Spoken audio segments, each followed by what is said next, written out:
గత 20 నెలల కాలంలో 99 పైసల చొప్పున పరిశ్రమలు, వాణిజ్య సంస్థలు మరియు ఇతర సంస్థలకు కేటాయించిన భూముల వివరాలు అడిగాం అధ్యక్ష.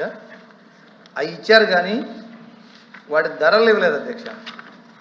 ఏ కంపెనీకి ఎన్ని ఎకరాలు ఇచ్చామనేది ఇచ్చారు కానీ వాటి ధరలు ఇవ్వలేదు.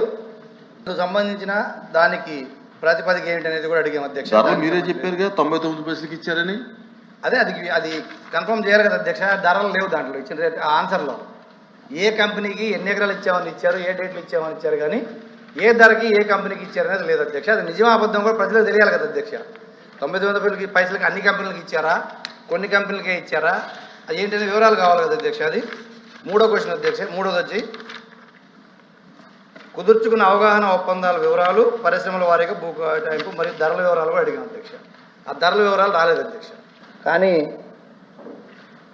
ఇక్కడ చూస్తే అధ్యక్ష, గత సంవత్సరంలోనే కంపెనీ రిజిస్ట్రేషన్ అయిన దానికి కూడా దాదాపు 1000 కోట్ల విలువైన భూములు కేటాయించడం జరిగింది అధ్యక్ష.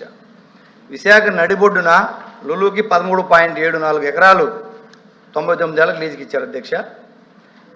అది మనకందరికీ తెలుసు వైజాగ్లో ఎంత వాల్యూ ఉంటుందో భూమి అనేది కూడా. విజయవాడలో అధ్యక్ష 156 కోట్ల పెట్టుబడికి 600 కోట్ల విలువైన భూమి వాళ్ళకి లీజుకి ఇవ్వడం జరిగింది అధ్యక్ష. 156 కోట్లు పెట్టుబడి పెడితే 600 కోట్ల రూపాయల భూమి ఇవ్వడం అనేది కూడా మంత్రి గారు పరిశీలించాలని కోరుతున్నారు అధ్యక్ష. అది ఆర్టీసీకి సంబంధించింది కూడా 4.15 ఎకరాల అధ్యక్ష. అది 99 ఇయర్స్ లీజుకి ఇచ్చారు. ఒకటి మేము గవర్నమెంట్ అడుగుతా ఉన్నాం అధ్యక్ష. గవర్నమెంట్ ఇప్పుడు 1,00,000 కోట్లు పెట్టి రాజధాని నిర్మాణం చేయగలుగుతుంది కదా అధ్యక్ష, టెండర్ కాల్ఫర్ చేసి. అదే 4.15 ఎకరాలని ఒక టెండర్ కాల్ఫర్ చేసి ఒక బిల్డింగ్ కన్స్ట్రక్ట్ చేసి ప్రభుత్వానికో లేకపోతే ఆర్టీసీకి ఆదాయం వచ్చేటట్టుగా కూడా చేసుకునే అవకాశం ఉంది అధ్యక్ష. కానీ ప్రైవేటు వ్యక్తులకు లీజుకి ఇవ్వడం అనేది అభ్యంతరకరమైనదని చెప్తా ఉన్నాం అధ్యక్ష. అదేవిధంగా 115 ఎకరాల అధ్యక్ష 104 కోట్ల విలువైన భూమి 19 కోట్లకే ప్రభుత్వంలో పనిచేసే ఒక ఎంపీ గారి సంస్థకు సంబంధించిన సంస్థకు కూడా కేటాయించడం జరిగింది అధ్యక్ష. ఇదే విధంగా 2 రియల్ ఎస్టేట్ సంస్థలకు కూడా అధ్యక్ష 3000 కోట్ల రూపాయల విలువైన భూమిని 99 ఆ భూమిని కూడా రియల్ ఎస్టేట్ సంస్థలకి కేటాయించడం జరిగింది అధ్యక్ష. రియల్ ఎస్టేట్ సంస్థలు కొనుక్కొని వ్యాపారాలు చేసుకుంటారు అధ్యక్ష. కానీ వాళ్ళకి మన భూమి 99 ఏళ్ళు లీజుకి ఇస్తే వాళ్ళేం ప్రభుత్వానికి ఇవ్వరు అధ్యక్ష. అది మొత్తం వాళ్ళు 99 ఏళ్ళు అంటే దాదాపు 3 జనరేషన్స్ వాళ్ళ ఆదాయాన్ని తెచ్చుకుంటారు తప్ప ఈ 1000 కోట్ల విలువైన భూములన్నీ కూడా ఇలా దారాదత్తం చేసుకుంటూ పోతే మనకి రాష్ట్ర ప్రభుత్వానికి ఉండే భూముల పరిస్థితి ఏంటి, తర్వాత పరిస్థితులు ఏంటి అని అది అడుగుతా ఉన్నది అధ్యక్ష. ఇదే కాకుండా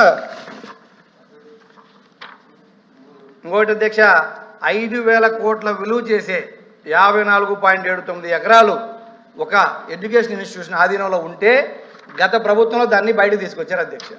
కానీ దాని విలువ 5000 కోట్లు ఉంటే సదరు సంస్థ యజమాని కాదు ఇది 1000 కోట్ల రూపాయలు మాత్రమే విలువ చేస్తుంది అని చెప్పి ఆధార లెక్కలు ఒక పక్కన గవర్నమెంట్ ఆక్షన్లో పెట్టిన లెక్కలు తీసుకొచ్చి చెప్పారు అధ్యక్ష. అంటే మేము అడుగుతా ఉన్నాం ఈ సందర్భంగా 1000 కోట్ల రూపాయల విలువైన భూములు అయితే ఆక్యుపై చేసేదానికి ఏమన్నా దానికి వెసులుబాటు ఏమైనా కల్పించారా అని అడుగుతాను అధ్యక్ష.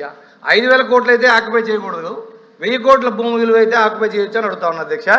దీనికి ఎన్నో ఉన్నాయి అధ్యక్ష. 2011 జనవరి 28న జగ్పాల్ సింగ్ కేసులో సుప్రీంకోర్టు స్పష్టం చేసింది అధ్యక్ష, ఏ భూములు ప్రైవేట్ సంస్థలు ఇవ్వద్దు అని చెప్పింది అధ్యక్ష.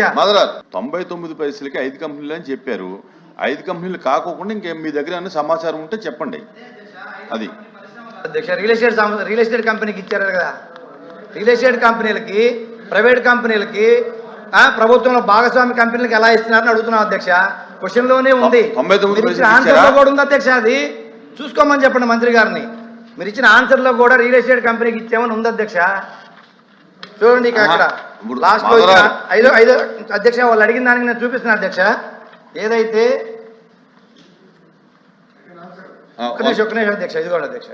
K Raheja corp real estate private limited కి 27 ఏకర్స్ ఇచ్చారు అధ్యక్ష. 99 పైసలకి ఇచ్చామని మంత్రి గారే చెప్తున్నారు. చెప్పారుగా. అదే అధ్యక్ష 27 ఎకరాలు. అదే అధ్యక్ష ఆయన అడగొద్దంటున్నారు కదా.